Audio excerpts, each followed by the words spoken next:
Bom, então, na aula de hoje, como eu estava a dizer, eu vou falar do que existe de novo no Guia Prático 6, e que é a continuação do 5. O 5 terminava com uma breve referência às classes abstratas. Não sei se vocês se recordam. Eu vou colocar aqui para se recordar. No último aula que vamos a fazer, tiveram acabado o trabalho? Sim, mas esta parte aqui vimos. Foi na minha aula.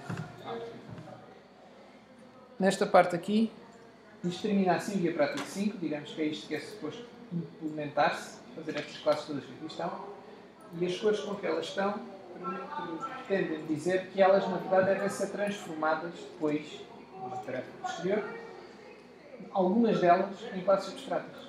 E se repararem, elas estão com cores diferentes para mostrar. Por um lado, estão a cor, com este amarelo judiado aqui no ecrã. Reparem que dessas que estão a amarelo, já ninguém herda delas. Não é? Já não há herança. Porque a CD está herdada disso, da CD já ninguém está a herdar. Não é? E estas, pelo meio, que estão aqui a cinzento, estão pelo meio porque têm outras mais abaixo delas, por assim dizer, na hierarquia de classes. Portanto, são classes, são superclasses de alguma classe. Portanto, eu disse que é superclasse da CD e da vídeo, e a CD e a vídeo são subclasses da disc. E a regra que nós vamos colocar é as classes que são folhas, portanto, que herdam de alguma outra, essas é que devem ser as únicas que são concretas. Portanto, uma regra, isto não é nenhuma obrigação, mas é uma regra de bom desenho, é que desenho como tradução para design. Há quem traduza design para projeto também. Escreve perguntas. Mas uma boa regra de construção do nosso código é que as classes que não são folhas desta árvore, portanto não estão nas extremidades, devem ser todas elas abstratas. E a lógica tem um pouco a ver com a tal ligação com o mundo real. Se existe uma classe disco, mas depois existem dois tipos concretos de disco, neste caso CDs e vídeos, até podia ser DVDs, por exemplo, já não faz muito sentido pensar nos discos como objetos concretos. Já ninguém vai comprar um disco. Agora, nesta loja, ou se comprava um CD ou se comprava um vídeo, porque ambos eram discos. Dizer que se ia comprar um disco torna-se algo, até mesmo conceitualmente, um bocado abstrato. Mas isso é o quê? Disco o quê? A mesma coisa, esta aqui ainda é obviamente mais abstrata, não é? Ninguém vai comprar um produto com autor, que não é estranho neste caso. Iriam comprar um livro, ou algum tipo de disco. Ou, ainda menos, alguém ia comprar um produto que se torna então uma coisa completamente abstrata. As pessoas iam comprar um determinado tipo de produto, que são estes que estão nas extremidades, que são aqueles que já não detalhamos mais. É claro que isto podia ser continuado, não é? Poderíamos ainda detalhar mais. Poderíamos ter aqui vários tipos de livro, vários tipos de câmaras, vários tipos de CDs, por aí fora. E a regra seria sempre, a partir do momento que temos mais tipos de CDs, então o CD já passava a ser uma coisa abstrata. Conseguimos tipos específicos de CD. Então, a regra, estas classes devem ser classes abstratas. E o que é uma classe abstrata? Isso é algo que já está então referido no Guia Prático 6. O Guia Prático 6 é um que tem muita conversa, além de coisas para fazer. E uma leitura, uma coisa que vocês devem tomar já nota, que deveriam ler, é o que está aqui no final da aula passada, da semana passada, que é o capítulo. Isto aqui, não, desculpe, não é este capítulo, não, é este. Preparação para a próxima semana, dizia na semana passada isso. Portanto, continua a ser verdade esta semana, continua a ser preparação para a próxima semana, se quiser. Porque, na verdade, tem a ver com algo que já falámos na semana passada e que hoje vamos continuar a falar. Tem a ver com a herança, e hoje vamos ver outro tipo de herança, até mais simples. E o polimorfismo tem a ver com isso. Portanto, é boa ideia lerem este capítulo. Se ainda não leram, devem fazer esse esforço em inglês. Portanto, é duplamente bom, assim também aprendem mais um bocadinho inglês. E isto é de um livro, daquele livro do Ed First Java. E este capítulo é o que está como um exemplo, como demonstra, como é que eles dizem, um capítulo, para exemplificar, não é? O livro, para as pessoas verem se gostam ou não gostam. É o que a editora põe disponível e, por acaso, é um dos capítulos que é dos mais interessantes do livro, que apresenta este conceito, que não é uma coisa simples, e está muito bem explicado neste capítulo. Acho que vale a pena fazer um esforço de ler isso aqui. Classes abstratas. Onde é que falamos disso? No guia prático desta semana, que se chama Classes Abstratas e Interfaces, que será desta semana e da próxima, tenho aqui, no início tenho aqui uma citação daquele mesmo capítulo. Daquele livro. Vejam lá, se o vosso inglês é suficiente para isto. Portanto, faz sentido, eu vou tentar traduzir, faz sentido criar um objeto lobo ou hipódico, ou hipopótamo, ou um tigre, mas o que é exatamente um objeto animal? Que forma é que tem? Que cor, né, tamanho, quantidade de pernas? Torna-se algo abstrato, é tal história. Para tentar criar um objeto tipo animal é como um pesadelo do acidente do transportador do Star Trek. Sabem o que isso é? O transportador do Star Trek, aquilo de vez em quando corria mal, aquilo tinha coisas terríveis. Porque chegava lá ao outro lado, não é? Que eles nunca mostravam, porque aquilo era para todas as audiências. Mas é algo que não se percebe o que é que seria esse animal, a partir do momento que temos determinado tipo específico de animal, portanto, aquilo que eu estava há pouco a dizer. Há um caso concreto de animal, que é aquele personagem dos marretas, mas isso agora não interessa nada, só sei para complicar a apresentação. Esse é o único caso concreto.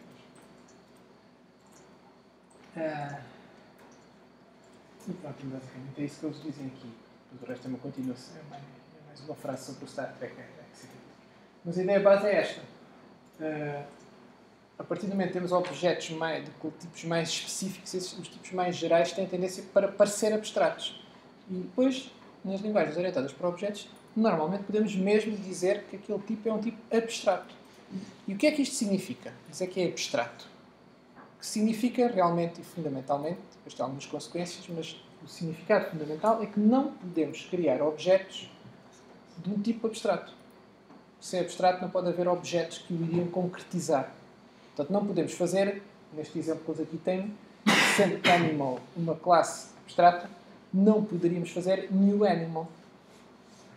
Isso não seria permitido, porque não podíamos criar objetos de uma classe abstrata. Mas poderíamos fazer new tiger, ou new hippo, ou new wolf, porque seriam classes concretas. Naquele exemplo que tínhamos há pouco, podíamos fazer new CD, mas não podíamos fazer new disk, se disk fosse definida como abstrata. Portanto, esta é a característica fundamental. Nós podemos definir algumas classes como sendo abstratas para nunca definirmos objetos delas. Então, para que é que elas servem? Servem exatamente para estar ali alguns na hierarquia a fornecer um tipo comum às classes descendentes e, portanto, para ter algo que é comum às várias classes descendentes. Portanto, no fundo, são uma forma de reutilização de código. Há determinadas funções que já podem estar definidas na classe, então já não têm que estar definidas nas subclasses. E há dados, variáveis, que estão definidas na classe, já não precisam estar definidas nas subclasses. Por exemplo, o nome e o preço que tínhamos visto para o produto. Todos os produtos têm um nome e um preço, não é preciso estar a pôr o nome e o preço em todas as outras. A função das classes abstratas acaba por ser essa de fornecer comportamentos e dados para as subclasses, mas não criar objetos diretos delas. Dá aqui uma pequena lista das características das classes abstratas. E uma delas é um tipo abstrato. O que é isso de um tipo abstrato? Reparem. Vou tentar explicar isso mesmo sem um exemplo para já. A partir do momento que a classe é abstrata, até mesmo pensando no produto, uma coisa mais concreta. Imaginem que queríamos, há um exemplo desses até no guia, calcular o imposto do produto. Isso é o IVA, por exemplo. Conforme o tipo de produto, o IVA poderia ser diferente. Então podíamos querer ter um método para isso, que devolve o IVA. Que nós queremos perguntar ao objeto e diz lá qual é o IVA desse tipo. Por exemplo, os discos é diferente dos livros. Então queríamos perguntar ao tipo de objeto para nos dizer. Cada objeto poderia então ser capaz de nos dizer o IVA. Então o disco era capaz de nos dizer o IVA para os discos, música. O livro era capaz de dizer o IVA para os livros. Mas a classe produto, o que é que poderia dizer? Se nós perguntássemos ao objeto produto, não havia a partida um valor. Quando muito podia ter um valor por omissão. E depois, quando não era esse valor, ela dizia que era os 23%, não é? Está agora. Se por acaso não fosse, o livro redefinia para outro valor. Mas em vez de fazermos isso, podíamos dizer, então, mas se nem sequer há objetos produto, porque é que estamos a podíamos, então, não vamos pôr ali nada, porque às tantas nós esquecemos de redefinir cá em baixo no book e o book fica com 23%, porque herda da outra, não é? Então qual era a alternativa? Para evitar que isto acontecesse. Era termos a certeza que o book tinha lá o valor correto. Mas nunca deveria poder herdar da produto. Para nunca herdar um valor eventualmente errado. E há uma forma de fazer isso no código. É só dizermos assim: todos os objetos concretos têm de ter esse método que devolve o IVA. Todos têm de ter. E se não tiverem, porque nos esquecemos, tipicamente, o compilador avisa-nos, dá-nos um erro. Dizer, olha, esta classe era para ter, não tem. Como é que o compilador sabe? Vou mostrar isso com código, só para não ficarmos algo muito abstrato. Vou fazer aqui mais um projeto.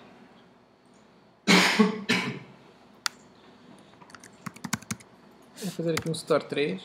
Falta de imaginação para mais. Vamos criar aqui um package. Costume.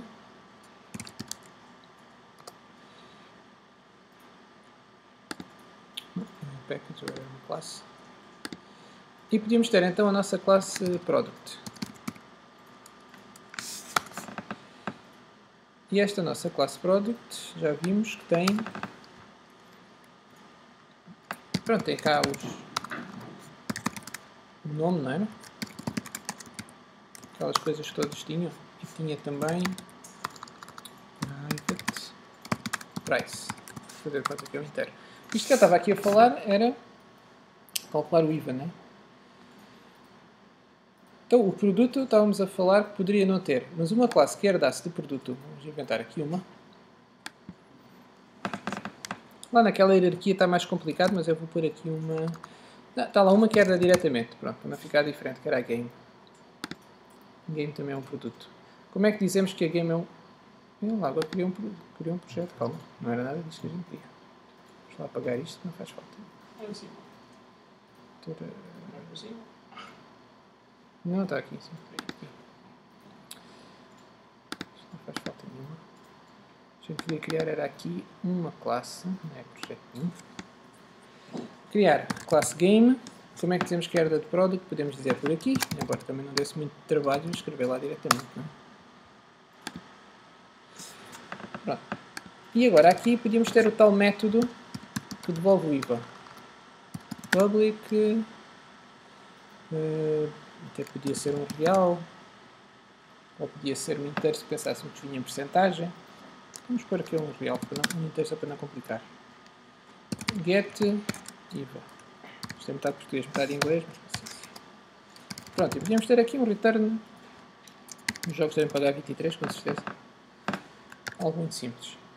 Mas o que é que acontece? Se nós agora estamos à espera que todos os jogos, aliás, que a classe jogo, portanto, todos os objetos do tipo jogo, tivessem este método.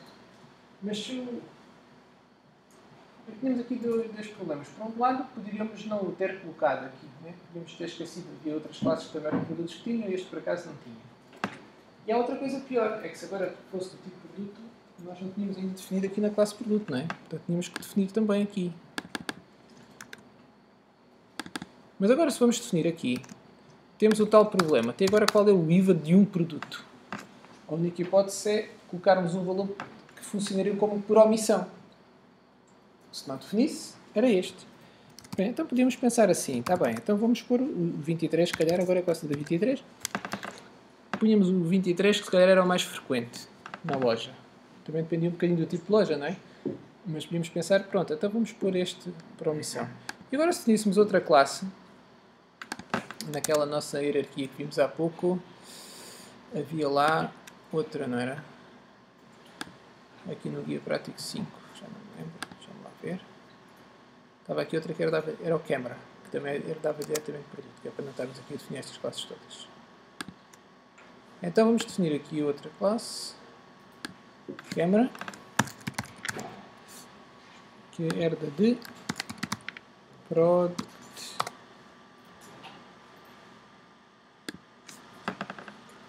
Pronto. E aqui, uma das coisas que podemos fazer, a nossa classe produto já tinha lá o método, não é? E agora podíamos redefinir ou não. Se não redefiníssemos, o que é que acontecia? A classe câmara teria quanto de IVA? Teria 23. Certo? Todos a ver isso porquê? Isso é algo que vimos um pouco na semana passada. Eu vou repetir aqui. Vou pôr aqui um main.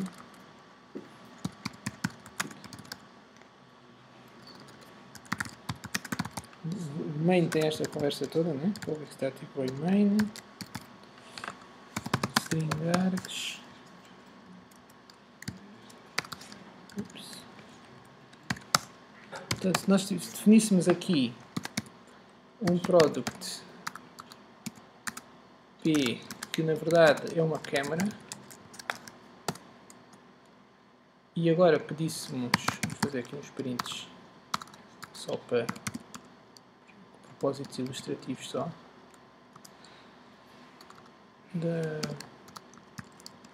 do nosso produto.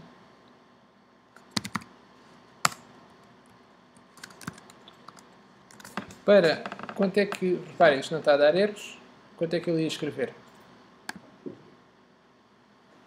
Conseguem adivinhar o que é que ele ia escrever? Então, reparem, ele escreve 23. Porquê? A câmara, se formos aqui, não tem nada. No entanto, estende o produto. E o produto, estamos aqui na classe produto, vou ao 23.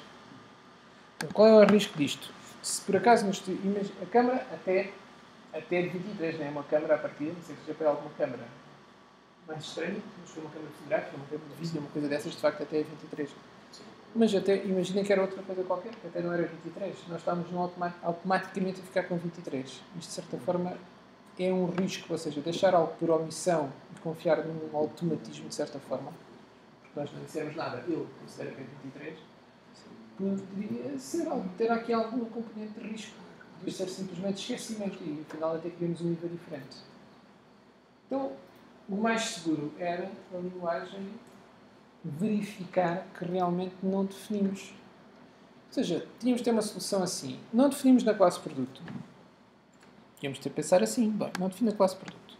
Mas depois não define aqui nada na classe produto, se apaga isto daqui. Agora, não consigo fazer isto para nada que seja de classe produto. Porque ele para fazer p ponto qualquer coisa, tem que esse qualquer coisa estar na classe produto.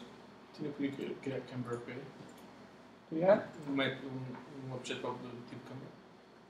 Um objeto tipo câmara. Sim, mas aí não conseguíamos. Aí só funcionava para câmaras. Ou seja, aquela ideia de fazermos uma lista de produtos e depois pedir o IVA a todos os produtos já não ia funcionar.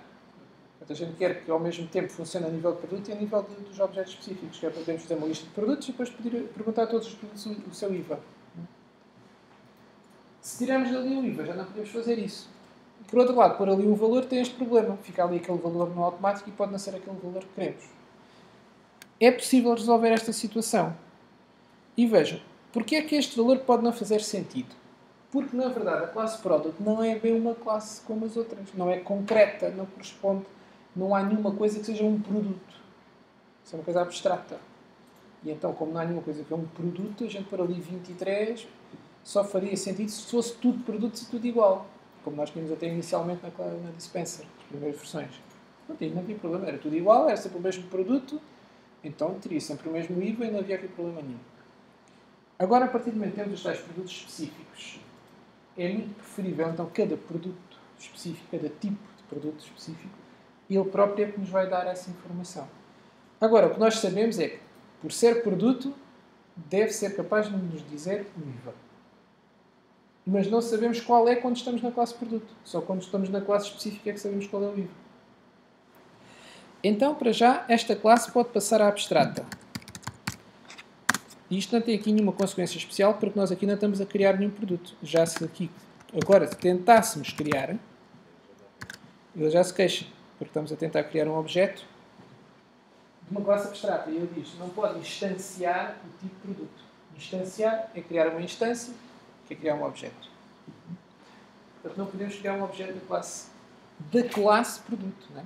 Mas pode haver objetos do tipo produto, porque todas as que herdam do produto também são do tipo produto. Portanto, não podem ser da classe produto. Portanto, assim não há problema nenhum. A partir do momento que a classe é abstrata, não podemos criar objetos da classe produto, mas podemos agora fazer outra coisa muito interessante. Como agora dissemos que a classe é produto, pode existir aquilo que se chama um método abstrato. Além de classes abstratas, o que significa que não podemos criar objetos delas, podemos ter métodos abstratos. E o que é um método abstrato? Um método é abstrato quando não dizemos o que é que ele, não dizemos como é que ele faz algo. Só dizemos que é suposto ele fazer alguma coisa. O que é que isto significa? Significa que não tem esta parte. Tiramos isto. Ele assim ainda dá um erro de sintaxe, mas é só porque falta um ponto e vírgula. Podemos fazer isto. E ainda falta outra coisa. Vamos ver o que é. Ele aqui queixa-se. Reparem aqui no método. This method requires a body instead of a semicolon. Mas isso é porque não dissemos que o método era abstrato. Como é que temos que o método é abstrato? Da mesma forma que temos para a classe. Temos aqui abstract e ele agora já não se queixa. Portanto, o método abstrato não tem necessariamente, não é obrigado a ter um corpo. Pode não ter corpo. Aliás, se colocarmos aqui, deixa eu ver aqui, experimentar. Vejam. Métodos abstratos não especificam body. Só pus o return 0 para ver que ele não se ia queixar lá por falta de return. Então, para que é que serve o método abstrato se não tem corpo? Se é assim. Para que isto serve? Serve, repararem, isto agora continua a funcionar. Não está a queixar. Qual é a diferença de fazer product P igual a new camera ou camera? Mas veja, aqui não se queixa, mas está aqui um erro, já vamos ver porquê. Vejam lá qual seria agora o problema disto. Isto aparentemente aqui não tem problema nenhum. Mas está aqui um erro na classe câmera. Agora, que há bocado não estava. Qual será o erro? Não está lá o método get. Não está lá o método getivo, exatamente. E porque ele agora nota que não há nenhum método getivo. Nós estamos a chamar o método. Imagina, se eu não se queixasse, estávamos a chamar o método getivo da classe câmera, mas a classe câmera não tem lá. E também, mesmo que herdar cestas, também não diz nada. Portanto, não se percebeu o que é que acontecia, não é? Uma espécie ali de Twilight Zone, chamávamos ali um método que nem tem corpo. Nem sequer é uma questão de não fazer nada, é que não tem corpo, é diferente. Uma coisa era ele não fazer nada, uma chaveta a abrir, uma chaveta a fechar. E como tem um int para devolver, tinha que fazer um return pelo menos. Se tivesse void, até podia ter mesmo só as chavetas. Mas tinha. Estávamos a dizer que não fazia nada. Mas assim não estamos a dizer. Portanto, isto nunca poderia dar bom resultado. E a linguagem protege-nos disso, dá-nos ali no erro. Aqui na classe câmera. Aqui, de facto, não há problema nenhum, porque isto pode estar assim. O problema agora passou para aqui. E vamos ver qual é o erro que ele nos diz. Veja, o tipo de câmara tem de implementar o método abstrato herdado getIva. Ou seja, o método abstrato, diferentemente dos outros métodos, obriga as classes derivadas, as subclasses, a implementá-lo. E esta é a forma da linguagem garantir que aquele método abstrato que não tem corpo, na verdade vai ter sempre. Porque qualquer objeto que nós criemos é de uma classe que herda daquela e então está obrigada a definir o método. Portanto, agora podia aproveitar aqui o erro e fazia aqui o IVA e agora podia ter aqui então o nosso IVA para câmaras. E agora sim, já tínhamos o método. Já podemos voltar aqui e vemos que ele pode. Agora temos as duas coisas que há pouco não tínhamos. Por um lado, não estamos a impor nenhum valor por omissão. Portanto, a classe produto não sabe mesmo qual é o IVA, ponto final. Mas sabe que todos os produtos, e obriga a isso, que todos os objetos que sejam do tipo produto têm de ter o método getIva. Têm de saber dizer o getIva. E isso é o abstrato que vai obrigar. Então agora, quando fazemos isto para a câmara, quando fazemos o getIva, podemos ter a certeza que qualquer produto, seja uma câmara ou seja outra coisa, tem um método getIva lá definido. Se não tivesse, tínhamos tido um erro de compilação. Desta forma, de certeza vai existir aquele método definido. Não corremos o risco de chamar um método que depois não está definido em lado nenhum. Tá? Então, repare, estamos em resumo. Vamos duas coisas. A classe passou a abstrata, não podemos fazer new product. E podemos, numa classe abstrata, ter métodos abstratos. Não é obrigatório, mas podemos ter. E se os métodos forem abstratos, podem não ter cor, aliás não tem. E, ainda mais importante do que isso, é que é obrigatório redefini-los nas subclasses. E desta forma sabemos que todas as subclasses terão esse método. Está claro até aqui isto? Qual é a diferença do camera P igual a new camera ou product P igual a new camera? Estar aqui câmera, a diferença é estar aqui câmera em vez de product, é isso? Se tivesse aqui câmera, o que acontecia é que o P era do tipo câmera e não era do tipo produto, a variável P. Nem é verdade. Isso significava que ao fazermos aqui P ponto qualquer coisa, ou seja, não estávamos a passar pela classe product, era só do tipo câmera. Não poderíamos, no fundo... aqui não se nota propriamente a diferença, né? É uma coisa tão simples, que o dinheiro é o mesmo, naturalmente. Mas a lógica de podermos ter variáveis de um supertipo é que depois, numa variável de um supertipo, como na classe product, podemos ter, na verdade, objetos de vários subtipos misturados, por assim dizer. Quer dizer, cada um só terá um, mas pode ter qualquer um dos subtipos. Então, se tivermos uma lista de produtos, por exemplo, que vimos na semana passada, tivermos uma lista de produtos, na verdade, cada uma das variáveis que está na lista é do tipo produto. Mas o que lá está realmente pode ser um objeto do tipo câmera, ou do tipo book, ou do tipo CD. E como o book, o CD, etc., são do tipo product, podem estar todos na mesma lista. Acaba por ser aquilo que se chama lista polimórfica. O que está lá dentro da lista podem ser vários objetos de tipos diferentes. E isso permite que depois possamos, por exemplo, pedir a todos eles para fazer uma determinada operação. Portanto, todos eles são capazes de fazer um determinado conjunto de operações, mas de forma diferente. Por exemplo, neste caso muito simples no IVA. Todos eles são capazes de devolver o IVA. Mas o valor que devolve, aqui, só se tivéssemos que fazer alguma conta, mas aqui pode ser simplesmente devolver um valor, não é? Devolve um valor diferente. Mas, portanto, fazem a operação, mas fazem de forma diferente. Portanto, conseguem, no fundo, responder àquele serviço, se quiserem, mas o que faz cada tipo é diferente. Podiam até algum tempo fazer alguma conta para conseguir devolver o IVA, por exemplo. Normalmente não é assim que é tabulado, não é? Mas podia fazer qualquer coisa no método getIVA. E cada objeto de classe diferente poderia fazer coisas diferentes no método getIVA. E temos aqui então mais uma vez um daqueles exemplos de polimorfismo, porque ele, quando chega aqui, é que vai verificar, quando é executado, o que é que realmente está no P. É um camera. Então este getIVA que eu vou executar é o getIVA da classe camera. Se o que estava lá fosse um game, que é o outro que temos ali, ele ia usar o getIVA do game. Alguns de vocês cá não estiveram cá na semana passada, mas nós fizemos algo deste género.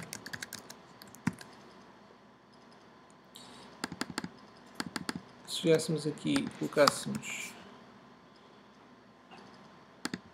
Até posso pôr agora aqui P2, P1.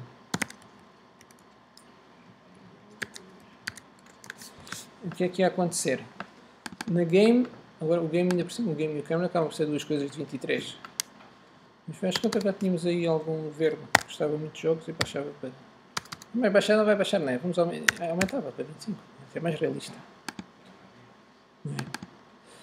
Pronto, agora o que é que acontecia? Ele na verdade quando executa isto, um deu 23, outro deu 25. Porquê? Porque ele na verdade, quando chegou aqui, e é mesmo na execução, ele vai verificar que afinal o que está no P1 é um camera. Então vai usar o getIVA do camera. Mas é como se entrasse pela classe product, porque o P é do tipo product. Se não tiver aqui o getIVA, ele não poderia fazer isto. Se não tivesse isto aqui, ele aqui vai se queixar do quê? Que o P não tem acesso ao getIVA. Aliás, até podemos ver isso fazendo aqui P1 ponto, e já não aparece aqui o getIVA. Então não conseguimos lá chegar, por assim dizer. E também não estaríamos a obrigar as classes a terem lá o objetivo. Agora podiam ter ou não ter outra vez.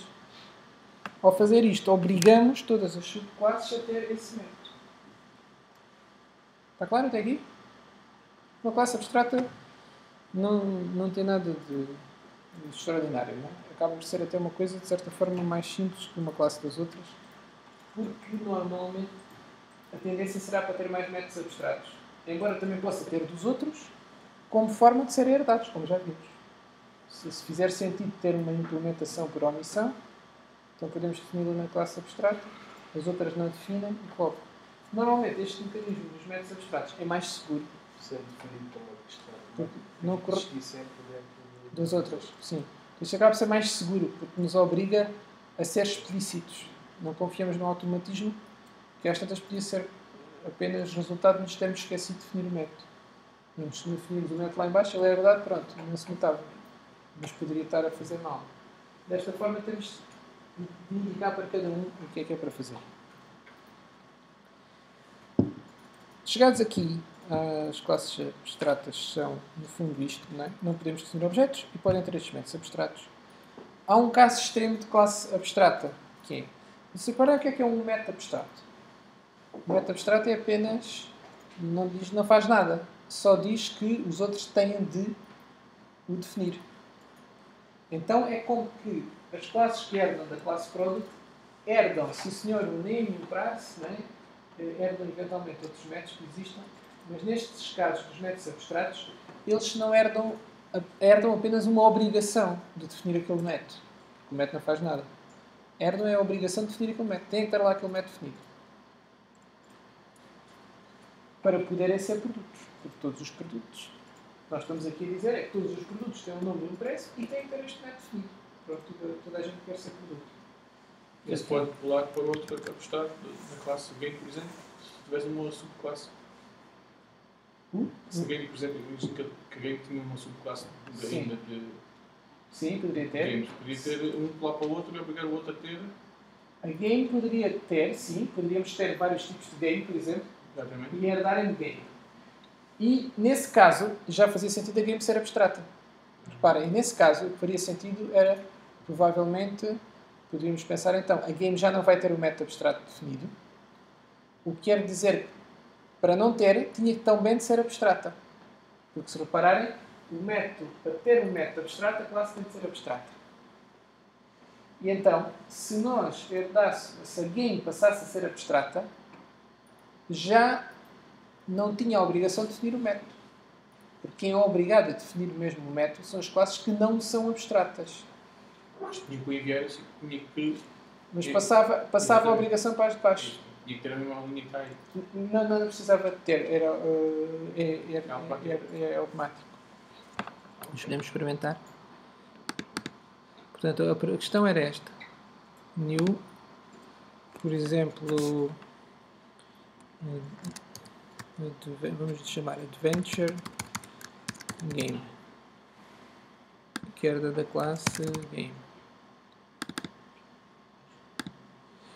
E depois, agora a nossa Game podia não ter isto. Ele agora está-se a queixar, então agora vamos ter aqui Abstract. Ele já não se queixa. Portanto, já não se está a queixar de não estar aqui o método. Está-se a queixar nesta. Porque não dissemos que esta era abstrata. Claro, se agora dissessemos que esta era abstrata, não se queixa outra vez, mas isto tem que parar. No final não vamos ter uma classe abstrata se não servir para nada. Não é? Portanto, esta, como não é, tem de ter o método. Portanto, digamos, a obrigação passou para esta. E o produto está só... é para lá do... O produto... Porquê que ele está a queixar? Vou gravar tudo, às vezes é só porque simplesmente não se gravou. Não, aqui é por causa disto. Agora a game é abstrata, já não podemos fazer new game.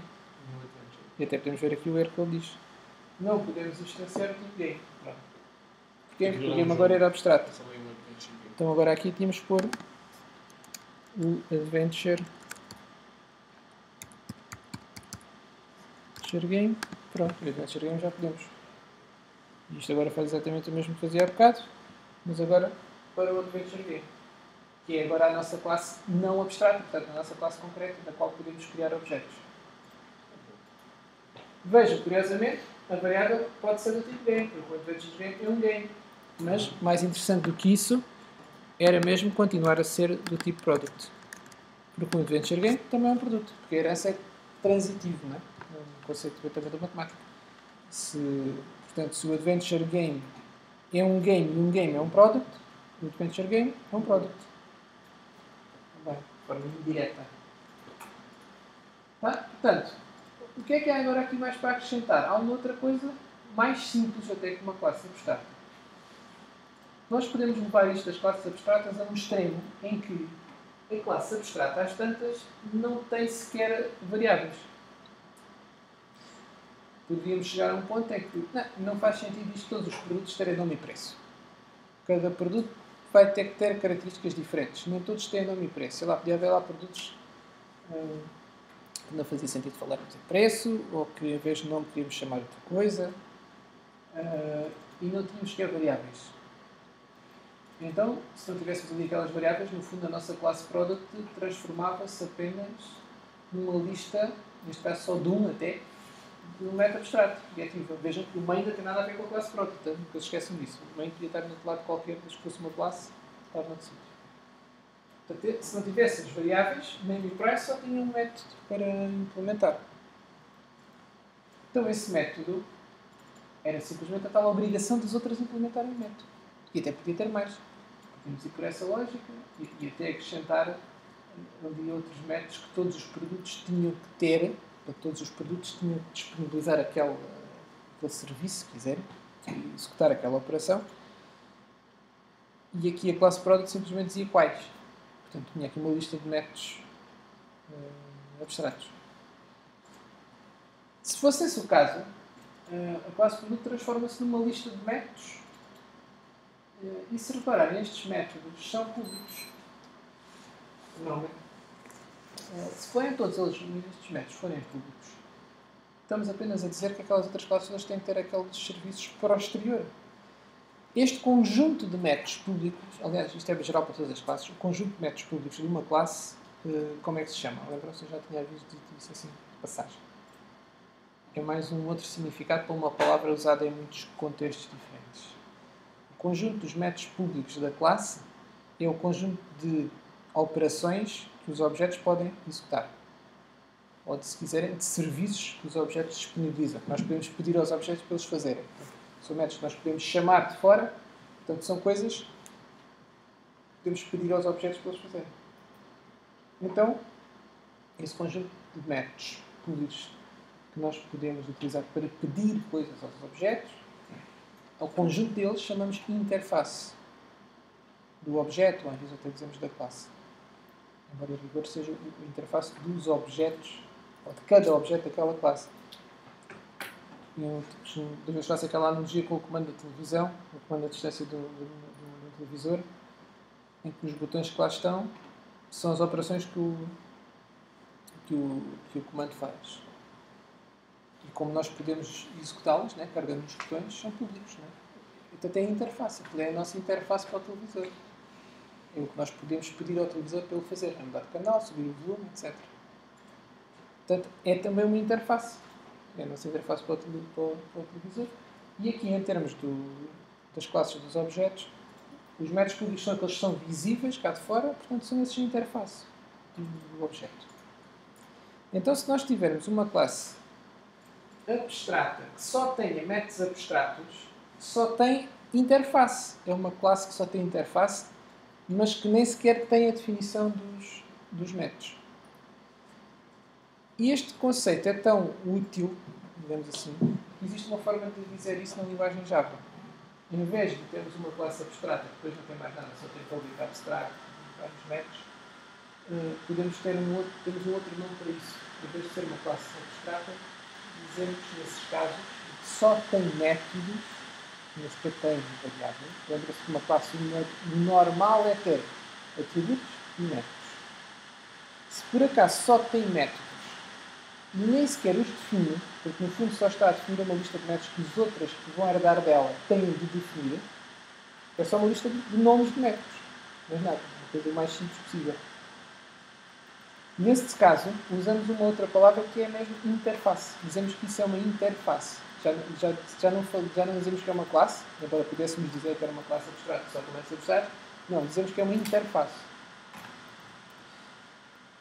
Já vamos ver um caso concreto de uma interface que já está feita e que nós depois podemos fazer classes nossas que implementam os métodos que essa interface diz para implementarmos. E o que é que outro aspecto nisto das interfaces importante é que porque é que aparece um conceito separado? É que lembram-se que nós temos falado que não podemos ter uma classe, por exemplo, aqui a camera, só pode fazer extends de uma outra classe. Na linguagem Java optou-se por não permitir extends de mais do que uma classe. Porque se considera que isso traz mais complicações do que vantagem. No entanto, quando estivermos a falar de interfaces, e vejam que o extends é uma coisa mais pesada, porque pode herdar, no fundo está também a herdar variáveis, não é? E está a herdar definições de métodos, que já podem estar definidos, e se nós não definimos, lá vem um método para nós, é a situação que falámos há pouco. Mas se falarmos de interfaces, a tal história de listas de métodos, herdar de uma interface chama-se implementar, porque na prática corresponde apenas a implementar aqueles métodos. Só estamos a herdar, na verdade, é a obrigação de os implementar, mais nada. Então, esse tipo de herança é muito mais simples. Porque, na verdade, é só como se disséssemos, sim senhor, eu implemento estes métodos. E posso até implementar outros de outra. Portanto, podemos herdar ou implementar várias interfaces. Portanto, a herança, digamos assim, entre aspas, de uma interface pode ser feita de várias interfaces. Portanto, pode ser múltipla. Contrariamente a esta, que só pode estar aqui uma coisa a seguir o extends. No caso das interfaces, até pode estar mais do que uma. Porque, na verdade, não é propriamente uma herança. É apenas dizer que vamos implementar aquele conjunto de métodos. Um exemplo que está no guia, para concretizar isto um bocadinho, era dizer assim: os produtos que fossem... imaginem que queríamos dizer que há produtos que podem ser vendidos por correio e outros não. Vamos pensar que os jogos até podem ser vendidos por correio, mas isto não era verdade para os produtos todos. Então um jogo era um produto e também era algo que se podia vender por correio, à distância. Mas como nem todos podem, íamos só para os jogos dizer isso. Então podíamos dizer que os que se vendem pelo correio têm de ter, eu vou fazer primeiro uma classe de propósito, digamos que são deliverable by mail, que é o exemplo que está no guia. Eu hoje de manhã tentei inventar aquele outro exemplo, mas aquilo não correu bem o exemplo que eu inventei, então vou usar o que está aqui no guia. Porque depois às vezes, se o exemplo não é bom, só vai mais confusão.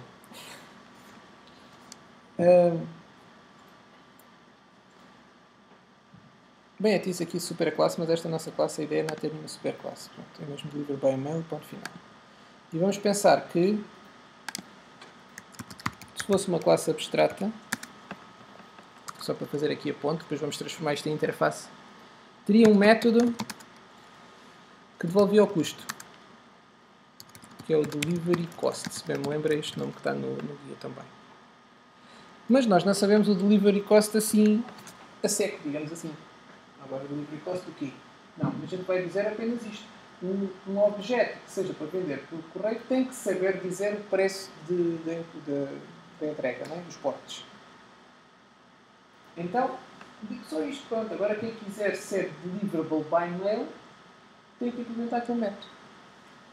E na verdade, para isto agora estar correto, vou estar-se a queixar, porque não temos o corpo, não é? Se for ver aqui, ele diz que tem que ter um body em vez de um semicolon. Porquê? Porque eu não disse que o método era abstrato. Outra vez a mesma coisa de há pouco. Abstract. E assim ele já não se queixa. Pronto, isto está aqui. É exatamente idêntico a uma interface. Mas se dissermos que é uma classe, o que é que vai acontecer? Vamos aqui à nossa classe product. Não, qual era que tínhamos pensado? Era a game. Temos aqui extends product. E agora, se puséssemos aqui deliverable by mail, qual é o erro que ele nos dá? ele dá-nos um erro. Ele nem sequer entende esta história aqui da vírgula. Porque ele a seguir o extends não está à espera que apareça mais do que uma coisa. O erro nem sequer ajuda grande coisa. Só diz que não está. Não gosta da ideia de estar ali uma vírgula. Mas se tiver um implement,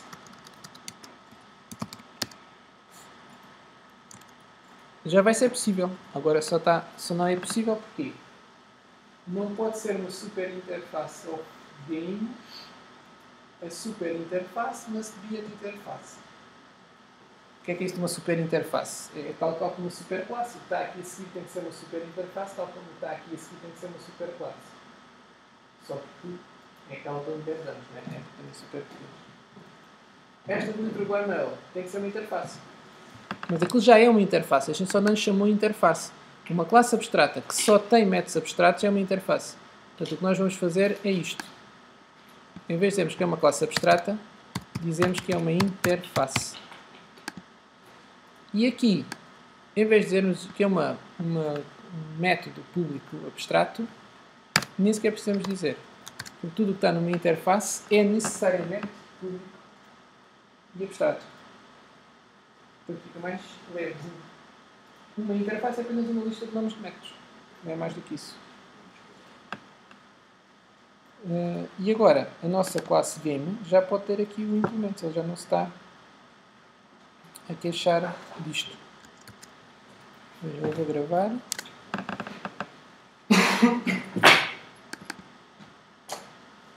E temos aqui o LibreWML e o nosso. Ora, temos aqui ainda um erro. Vamos ver. O Adventure Game. O que é que ele está a queixar aqui do Adventure Game? Faz o extend do game.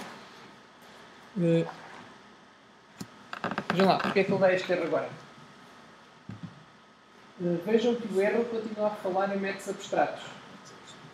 Porque, apesar da interface ser uma interface e já não ter lá a palavra abstract, aquilo são métodos abstratos. E nas mensagens de erro aparecem métodos abstratos. Portanto, isto é importante para não fazer confusão. Esse vou ter que ter o método aí. Agora, reparem, aqui o Adventure Game tem de implementar o método abstrato do Library Cost.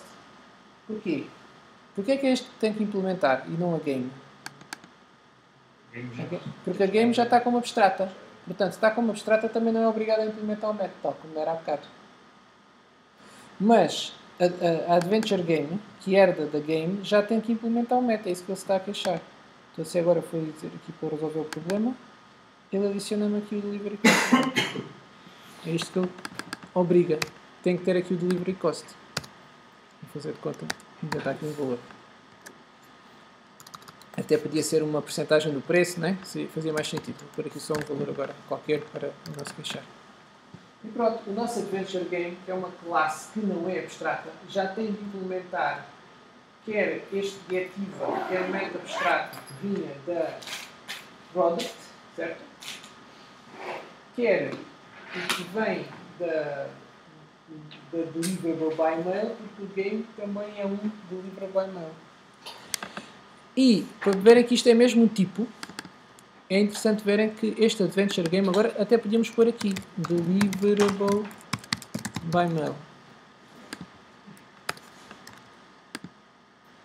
Qual era o problema? Não podemos é pedir getIva, porque o deliverable by mail não sabe o que é o getIva. Se agora dissermos que é do tipo deliverable by mail, só lhe podemos pedir para fazer as coisas que um objeto deliverable by mail é capaz de fazer, de certeza. Que é, neste caso, o delivery cost. Se agora fizéssemos aqui P2 ponto, já aparece aqui o delivery cost, porque dissemos que o P2 era o deliverable by mail. Pronto, era um tipo, só que é um tipo que só é dali para baixo, não é um produto. Portanto, só tem o que o deliverable by mail tem, daí para baixo. Tá? Portanto, sobre interfaces, etc., vamos ficar aqui nesta parte aqui disto. Falta agora falar de uma interface já feita, que é comparable, que nos permite depois, no fundo, resolver o problema da ordenação, por exemplo. É uma das coisas que permite. Para conseguirmos ordenar um conjunto de coisas, temos que saber qual é que é maior e qual é que é menor. Por ordem. Então, em Java já existem implementados algoritmos de ordenação. Para qualquer coisa. Agora, se é para qualquer coisa, nós temos... Essa qualquer coisa pode ser uma classe nossa. Mas então nós temos que ser nós a dizer quando é que achamos que os objetos da nossa classe são maiores ou menores um do que o outro. Se nós fornecermos essa informação, depois o algoritmo de ordenação propriamente dito já está feito. Então agora o resto da aula será para nos mostrar isso. Está de sem ideia. Tem que dar aqui de fazer o trabalho. Ok. Se faz o trabalho, depois continua a seguir ou ainda. Não, eu tenho de continuar. Não. Daqui a horas. Eu vou estar aqui 10 horas. Até às 10 para as 11, o máximo. Não vale a pena voltar. Mas assinar a família. Ah, sim. Eu devia não ter assinado. Já devia ter entregue isso. Esqueci. Bom, então. Eu vou fazer aqui uma pausa neste vídeo só para partir isto em dois. Então, é mais...